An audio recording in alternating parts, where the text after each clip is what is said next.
99% of entrepreneurs succeed because they just don't quit. Okay, that's a hard pill to take. Especially when there's everything coming you. up from you, and you're like, where do I turn my resume in?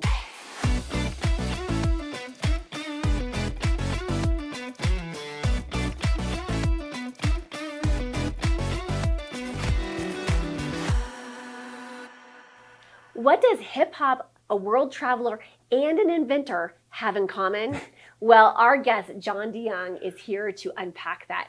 I'm your host, Teri with Talking with Teri. John, welcome back. We had such a great time the last time you were here, so we're going to unpack this again, part 1 and part 2. Welcome to the show. Thank you for having me back again. Okay, well, when we wrapped up the last time, we talked about purpose-driven entrepreneurship. Yes. And so when I saw that, I was like, ooh, that is juicy. That is yummy. Tell us what that means for you.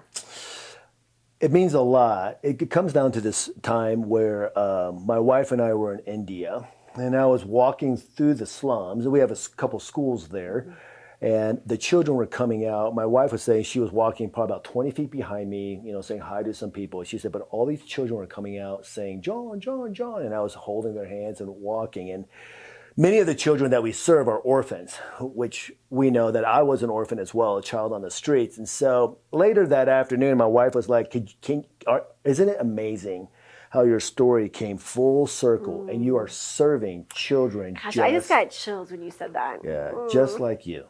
And that gave me chills. And then later that night, I just cried and cried and cried because it's humbling. Yeah. Not an accolade I wanted, nor prayed for or asked. It's humbling to be able to do that. So when I think about purpose-driven entrepreneurship, it usually comes from broken places that we've been through, and you want to be a part of the healing component of that in the world. And so I encourage people it's tough. If there's a broken part that was tough in your story, do you have a place in your heart to help other people in that story? I have a friend who helps women with miscarriages because she had one and it broke her. And we were talking one day, I said, start a small group. And she was like, oh my gosh. And that was part of her healing journey, and it became an entrepreneurial situation for her as well. My sister had a very, very, very, very, very tough first baby birth. And so she now has a organization that helps families with their first babies. And so I look at that and just go, all right, purpose-driven doesn't have to be this global thing what you're doing. It can just be your friend. It can be you. It's a story about that. And it's intimate. It's tough. And that's the healing journey. That's the healing process.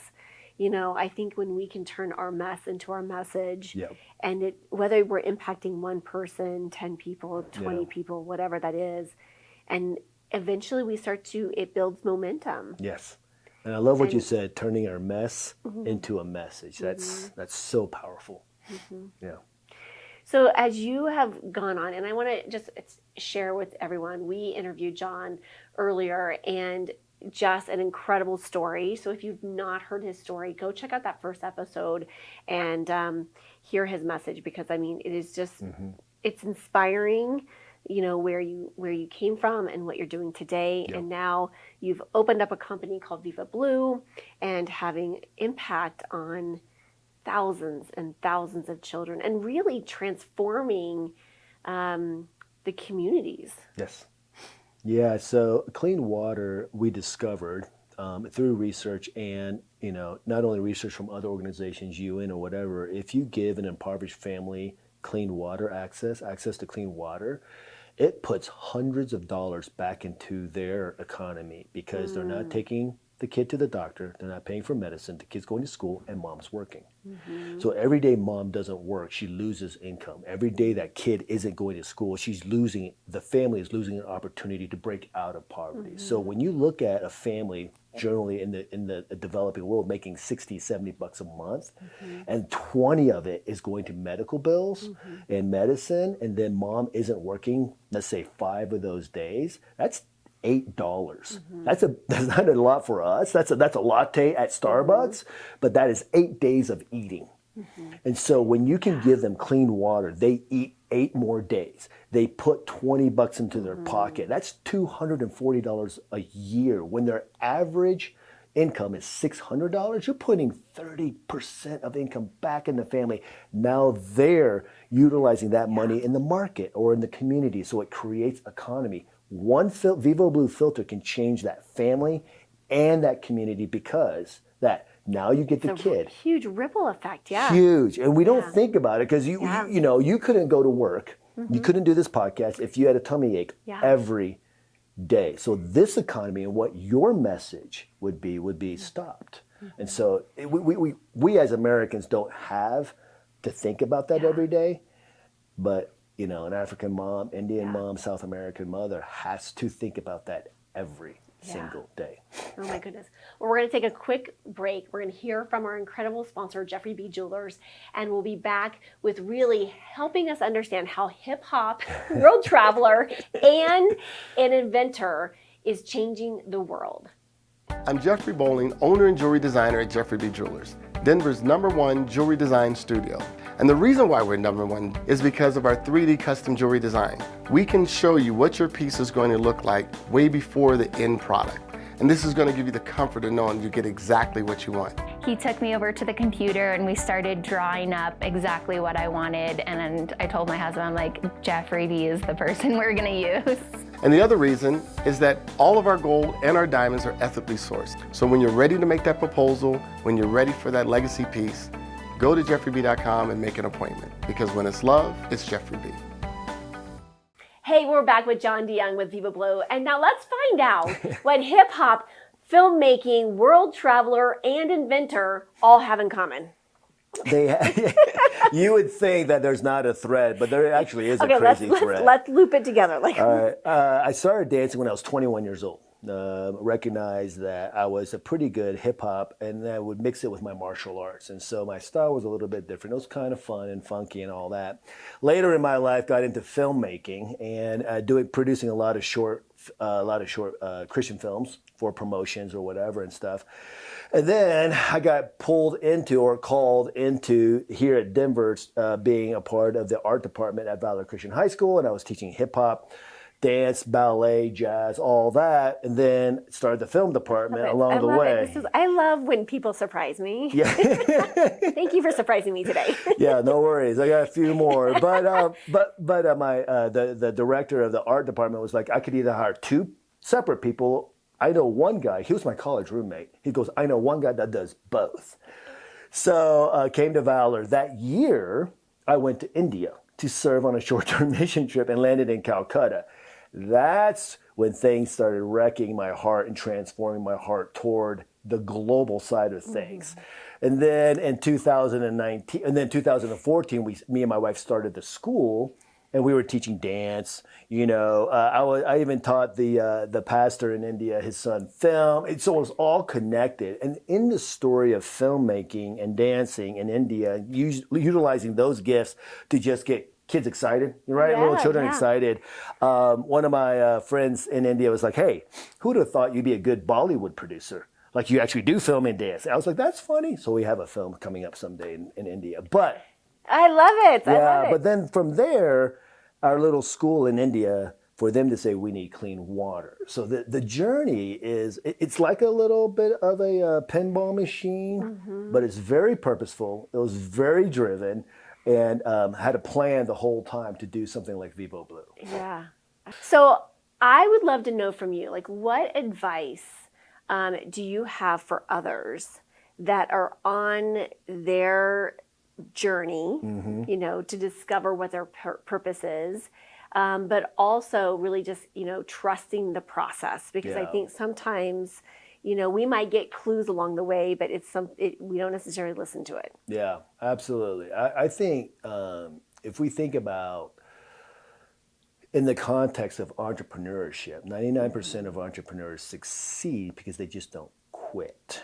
Okay, that's a hard pill to take. Especially when there's everything Against coming you. coming up Yeah. from you, and you're like, where do I turn my resume in? Right.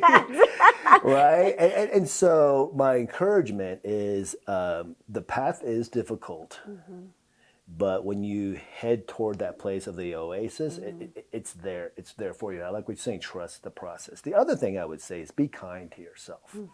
So a lot of times we'll look in the mirror and be like, well, sales aren't good. My marketing stinks. This is terrible. Look at my hair, right? Whatever it is that Look day. at my hair. It's coming out.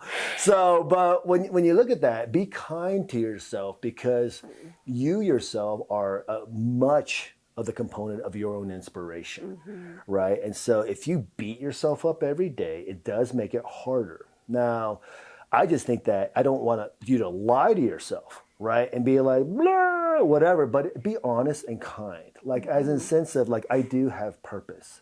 I do matter and I'm good at what I do, or I'm learning what I'm doing. And so be kind to yourself as you go through the journey. Expect the up and downs, right? So don't be surprised when it goes down, and then have great anticipation as it goes up. You know, Right. we were talking offline before we hopped on air here, is that there's this great, Test. well, it was just a great like image that I great. saw on, or video on Instagram, and it had like two like ball bearings, and one had a straight path, and the other one had an up and down path. And what was so profound, and I watched it, I don't know how many times, because I was like, oh my gosh. And I just like teared up because it's like they released the ball bearings at the exact same time. And the one that had the hills, right? Hills and valleys. The hills and valleys, it actually performed faster, right? It actually got there faster. And so even though we think that like, oh, we're not going in that straight shot, it actually allows us to learn the lessons, pick up that momentum, and excel faster than if we go straight. And I just like, oh my gosh, it was such a great analogy and metaphor for life in general, right? Yeah, absolutely.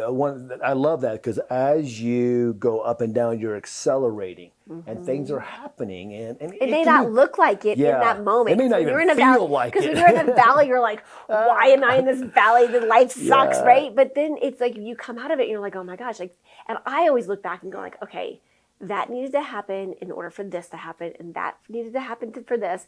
And then you start to connect the dots and you're like, oh my gosh, like, and there's such a place of gratitude. But I get when you're in it, it's a little like tough to be in it. It is. And then I would say one final note is learn to become very self-reflective and then adjust. And we don't need to adjust 300 degrees. You can adjust 1%, a 1/4%, and that's the step into improvement in that. So that's something there. It's just be kind to yourself. Know that the journey's rough. Go up. It's going to be up and down, right? At all that. So those are really cool things to sort of, no matter what you do, no matter what your vocation or thing is, if you're just a mom or a dad, that's tough. Exactly.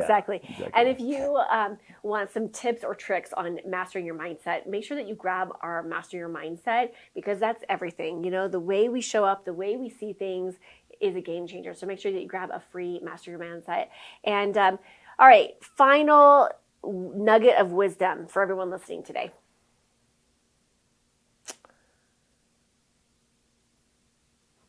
If I were to leave the earth and I had one final wisdom, this kind of encompasses everything of what I've learned, and that is love God, love others. Every law of the world under that falls into place. Love God. Love others. Don't be a jerk. Really, and love yourself, right? Love And love yourself. And you can only love others as you love yourself, right? Yeah. And as you know your life. And so it really is a reflective, right? It really is an image situation where it comes out and stuff. So I didn't love myself when I was younger. So I didn't love others. Right. But I've loved my design. I've come to love my design. Love my purpose, and it makes it a lot easier to love others. Yeah, I had this great image. I'm going to throw it in here. There's as a previous therapist, we'd always say, therapy is like, peeling an onion, right? Yeah. And everyone's always like, what's in the middle of an onion? So I'm going to ask you, what's in the middle of an onion? And so a friend of mine opened up an onion, and it was a heart inside of the onion. And I said, I think it's about peeling the onion to go back into love. Yeah. And once we discover love, Boom. then we ripple it out. And I think that is such a profound metaphor of like, we got to go in and find our love within, and then let's radiate it out to other people. And that becomes really a magical place to be in. So, oh my gosh, what an inspiration. Thank you for being here. Thank you for just showing up to the world and just, supporting on not only a small community level, but a global level. All right, where can people connect with you and find more about VivoBlu? They can go to our website, VivoBlu.com, BLU.com. And then if you want to find us on social media, it's VivoBlu Water. Love it. Thank you so much, John. Thank you. As always, be bold, be brave, be fearless, be the magic of you. Massive love, and we'll see you in the next episode. Thank you for joining me today. Don't forget to like and subscribe. Make sure you hit that notification bell to find out about my upcoming shows. Thank you for tuning in today, and I'll see you next time.